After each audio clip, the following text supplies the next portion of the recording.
devant la difficulté pour les femmes, en général et les plus vulnérables en particulier, d'avoir accès au crédit notamment à travers les systèmes bancaires classiques, la première dame, Dominique Ouattara, a institué, dès 2012, le Fonds d'appui aux femmes de Côte d'Ivoire, FAFSI, au capital d'1 milliard de FCFA pour 10 000 bénéficiaires. Le président de la République, Alassane Ouattara, a régulièrement apporté son soutien à cet appui financier pour l'autonomisation des femmes. Il a revu à la hausse le montant alloué à ce programme de financement de haute portée sociale.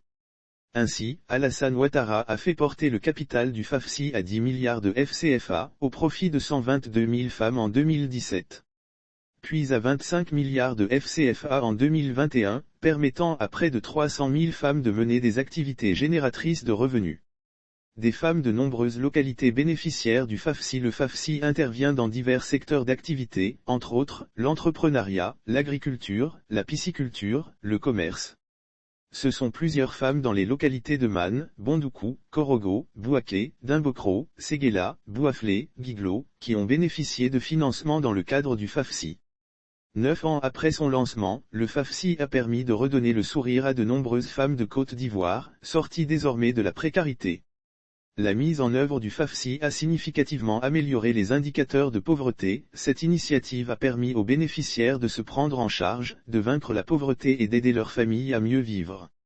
La mise en œuvre du FAFSI a significativement amélioré les indicateurs de pauvreté. Le taux de pauvreté en Côte d'Ivoire est passé de 46,3% en 2015 à 39,4% en 2020. Le FAFSI veut étendre son champ d'action initialement consacré au financement de micro-projets. Le FAFSI veut étendre son champ d'action à la construction de marchés à travers le pays, a relevé Dominique Ouattara, le 13 juillet 2021 à Abidjan. Il est également prévu avec le FAFSI d'ouvrir un volet sécurité sociale pour les bénéficiaires, avec des assurances maladie, d'accident, de maternité et de vieillesse. Lire aussi action du FAFSI en faveur des femmes du Gaumont. Madame Dominique Ouattara reçoit ce Redo et fait une promesse. Outre être d'un apport considérable à l'autonomisation des femmes, le FAFSI reste un indispensable facteur de paix et de progrès social. Dressant le bilan des 9 ans d'activité du Fonds d'appui aux femmes de Côte d'Ivoire, la première dame, Madame Dominique Ouattara, a annoncé, le mardi 13 juillet 2021, de bonnes nouvelles.